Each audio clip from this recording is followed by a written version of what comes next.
മധ്യവേനലവധിയുടെ ഇടവേളയ്ക്ക് ശേഷം വിദ്യാർത്ഥികളെ വരവേൽക്കാനൊരുങ്ങി വിദ്യാലയങ്ങൾ. പുതിയ അധ്യയന വർഷത്തിന് തുടക്കം കുറിച്ചുകൊണ്ട് വിദ്യാലയങ്ങളിൽ പ്രവേശനോത്സവങ്ങൾ തിങ്കളാഴ്ച നടക്കും. കൊടകര ഗവൺമെന്റ് LP സ്കൂളിൽ നടക്കുന്ന പ്രവേശനോത്സവം കൊടകര ഗ്രാമപഞ്ചായത്ത് പ്രസിഡന്റ് അമ്പിളി സോമൻ ഉദ്ഘാടനം ചെയ്യും.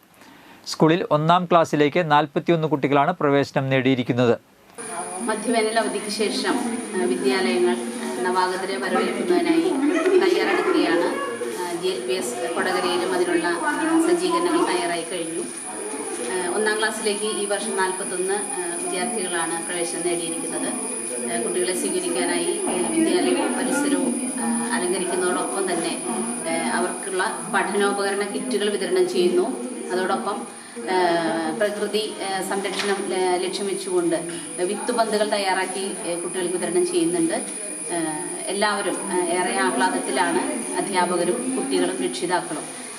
കുരുന്നുകളെ വരവേൽക്കാനുള്ള അവസാനഘട്ട ഒരുക്കത്തിലാണ് അധ്യാപകർ. ക്ലാസ് മുറികളും വിദ്യാലയങ്ങളും കൊടിത്തോരണങ്ങൾ കൊണ്ടും വർണ്ണ കടലാസുകൾ കൊണ്ടും അലങ്കാരങ്ങൾ അവസാന ഘട്ടത്തിലാണ്. രക്ഷിതാക്കളുടെ നേതൃത്വത്തിൽ സ്കൂൾ പരിസരവും മറ്റും ശുചീകരിക്കുകയും ചെയ്തു.